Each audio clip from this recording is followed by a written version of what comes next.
Hey guys, what's going on? It's Vosk, I'm here with Tails, Cryptochick, and Joey, and we're gonna build 3 1060 60GB rigs today.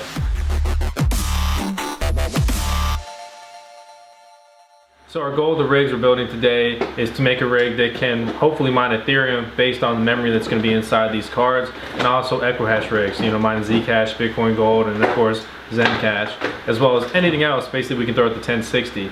Everything we're using today will be available in a full parts list below. And to recap exactly what equipment we're using the G4400 Intel processor, we're using the Gigabyte 270 D3 board, we're using this frame that's available on Amazon from Mintcell, we're using these PCIE Risers. We got some of them from Mintcell and I think they went out of stock. We use this other seller, which I've used before. They're both good.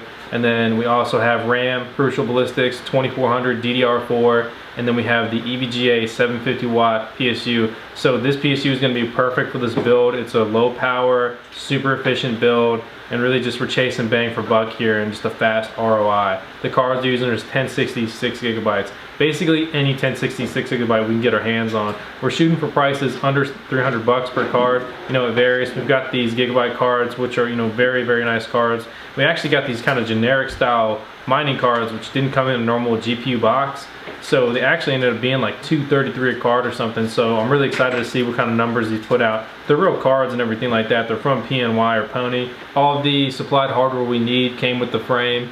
And then for the hard drive, we're using a USB drive. We're going to be running SMOS. If you want to know how to set up SMOS, I have a full video on it using EWBF, and then another full video on it using the DSTM miner. If you got questions, drop them in the comments below and I'll try to help you guys out when I can. So this frame comes in a couple pieces. With a power drill, you'll get it together in like 5 minutes, so it's super easy. It's not the nicest frame in the world, obviously. Looks and smells like China, but it gets the job done. The edges are a little jagged, so don't just be slamming your hand on it, think you won't get cut.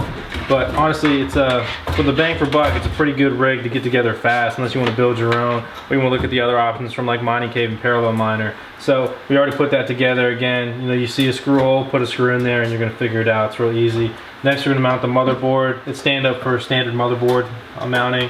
So this just lines right up with these screw holes. I'm going to screw this in, install the CPU fan, the RAM. We'll go over that quickly, but in this recent video, I cover that very in depth.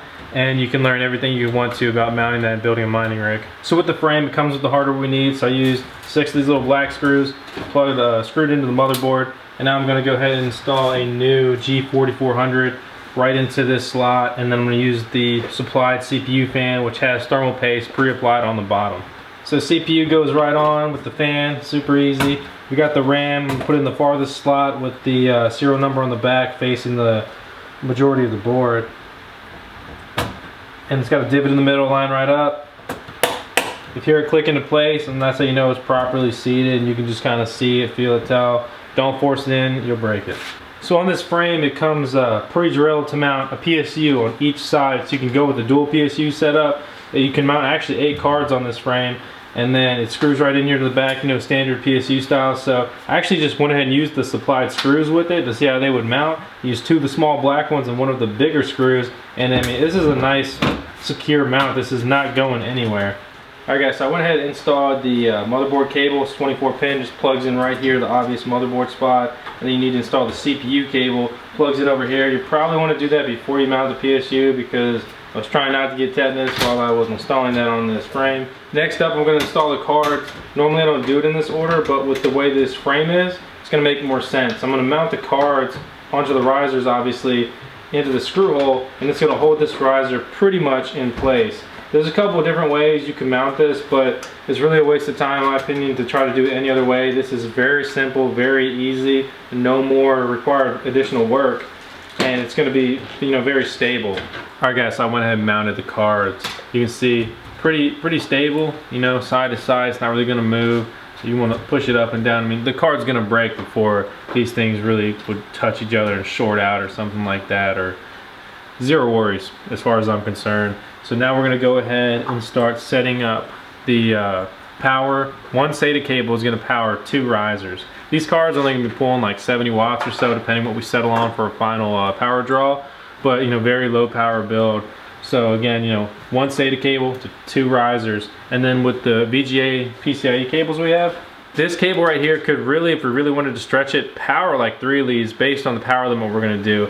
I would have zero hesitation putting a splitter on this to give this 2 outputs of 6+2. So basically this one cable could power 2 of these cards. However, because of the way the EVGA 750 watt Platinum is set up, it's a sweet PSU, and 2 of the cables in the box come like this. It's an 8-pin, or 6+2 plus a 6-pin. And so we have 2 of these, 2 of these. So what I'm gonna do is I'm just gonna plug this in, power this card, and then I'm gonna take this and power the next one. It's basically a free splitter. If you look right here, you can see exactly what I'm talking about. So that's gonna be 2 cards. I'm gonna have another cable, that's 2 cards. And then I've got this cable times 2, that's 2 more cards. So all of our cards are gonna be properly powered. We've got more than enough SATA connections to make the risers happen in that regard.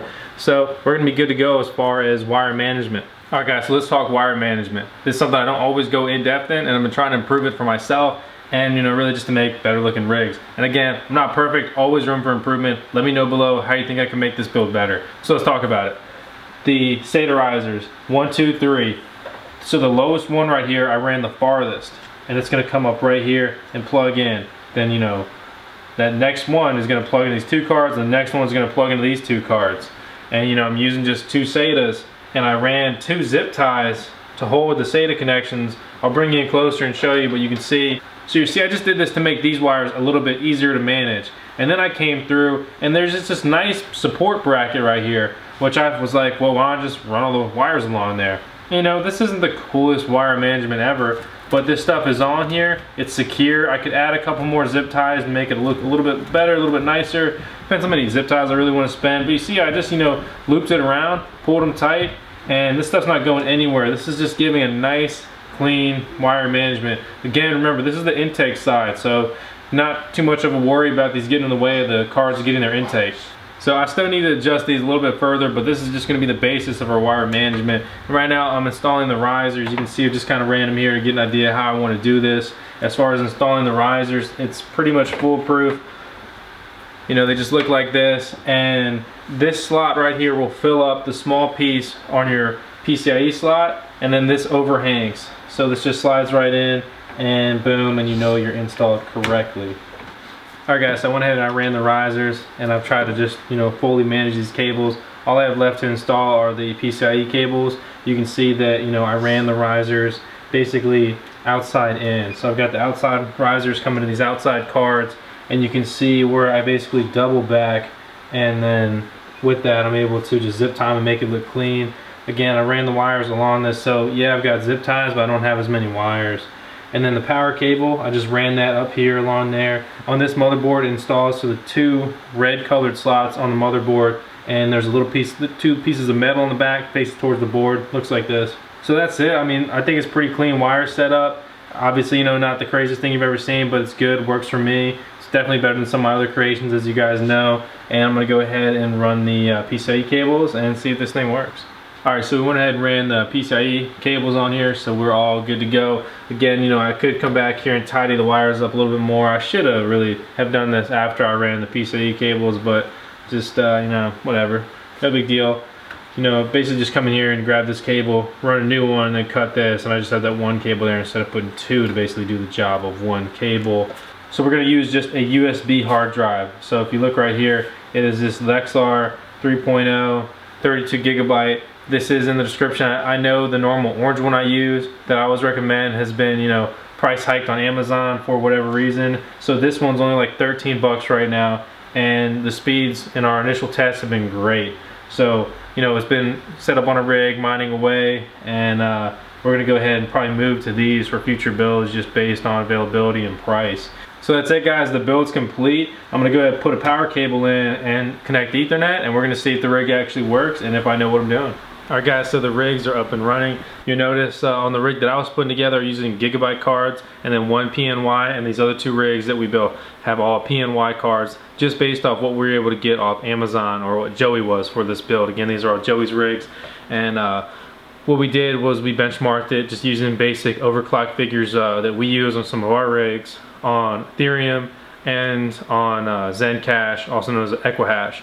So on Ethereum, these Actually, both rigs pretty much performed the same. Didn't mess around with it too much, but these are the overclock figures we used, and we were getting about 120 mega hash total for the rig.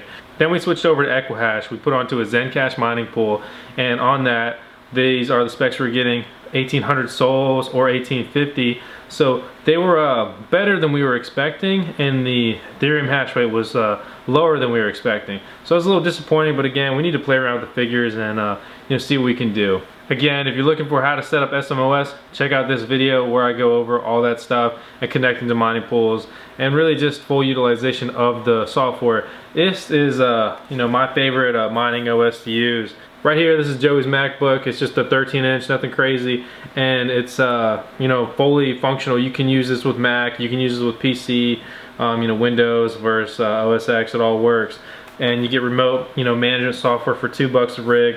Makes sense to me, but depends on you and, you know, what you want to do. If you want to buy ethos and pay it off, I do have a video on that coming up when I get some more spare time. So anyway, guys, hope you found this video helpful and informative. If you did, please make sure to subscribe to the Vosk on YouTube channel. Full parts list below. Make sure to use that. Check it out. Build the rig. Let me know if you liked it, you didn't like it. Let me know what builds you want to see in the future, and just give me any kind of feedback in the comments. I love when you guys leave me comments. I try to get back to you as much as I can.